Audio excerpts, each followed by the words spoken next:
Let's talk about TracBack with the Garmin inReach Messenger. It's different than how you track back with the Garmin inReach Mini 2, a lot different, so let me show you how it's done. So first, I want to tell you that I have a playlist on this Messenger, and I've broken everything up into real small videos about how you do everything from SOS to two-way messaging, weather, etc. So check those out. They'll be in the description below. So today we're just going to talk about TracBack, and I've already done this test once today, so I'm going to run through it, but hopefully just a little more detail, or if you only want to see TracBack, then this is the video for you. So on the menu here, you can see the screen, and if you guys don't know this Messenger or haven't seen it before, just real quick, it's about the size of a wallet, and the power button is on your right, and then the SOS button is right here. You have to pull up this flap here to press it for about 3 to 5 seconds, and they will send a search and rescue team out to you. On this other side, it's the USB-C port right here. You can get updates and charge. On the bottom here, they've got a left and right arrow and OK, and then you have the screen here. Very small device, but it's great if you don't want to carry a large device or something real heavy. So on the menu, what I always do when I go on a hike, I start tracking, and then I go to the right here, and I'm going to go over to where it says TracBack. So I select TracBack, and then it gives you some information. The first message is, and you get these messages arrowing right and left. For your safety, this device records a point every 10 minutes. TracBack takes you back along the path you traveled.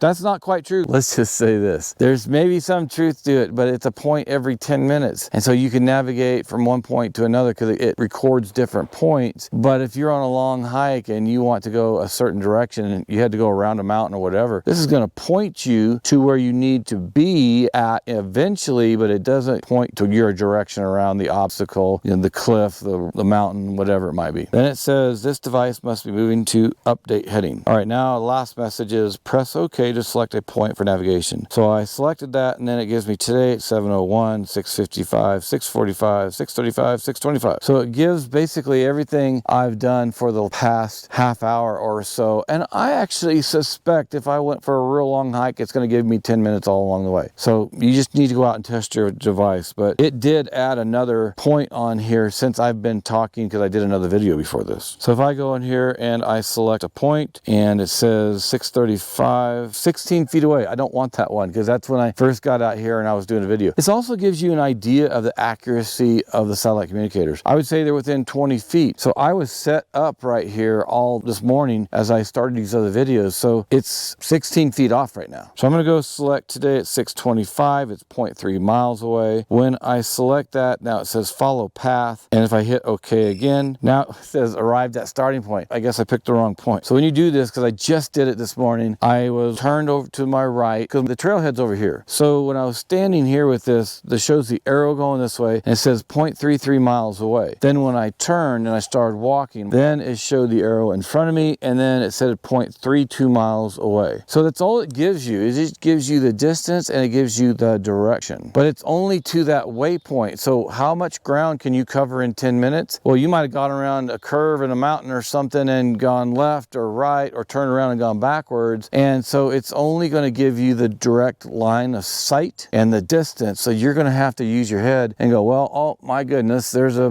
big, huge rock. I got to go around it. So then you have to go around, or a river, whatever it might be, because again, it's only as the crow flies or line of sight. I always start my tracking when I begin my adventure, because I also want to have my family and friends see where I'm at. And if I don't start tracking, then they're not getting updated where I am. So the tracking plus TracBack gives me some insurance that other people know where I am, and then I can also hit TracBack and find my way back to my starting point. Well, I have created some other videos in the past about TracBack and tracking with the Messenger, and that information will be in the description below. And again, remember, I do have a playlist so you can see everything I've ever done with the Garmin inReach Messenger. Well, that's it. It's kind of a short video because there's not a lot to TracBack with this device. You just select it. There's multiple points, 10 minutes apart, and then you just follow the direction here. And I just noticed the clouds are coming in again, and happened yesterday too. It was nice and sunny, and then these clouds come in, and you know, I look dreary. All right, so there you have it. Not a lot to it. Test it before you go out, because I always have a lot more confidence after I tested something. Plus I am better at it. I know what to expect, or if there's a problem, I can go contact Garmin and find out what the solution is. Thanks for joining me out here at Outdoor Emergency Tech here in Colorado, and I'll see you back out here in the next video.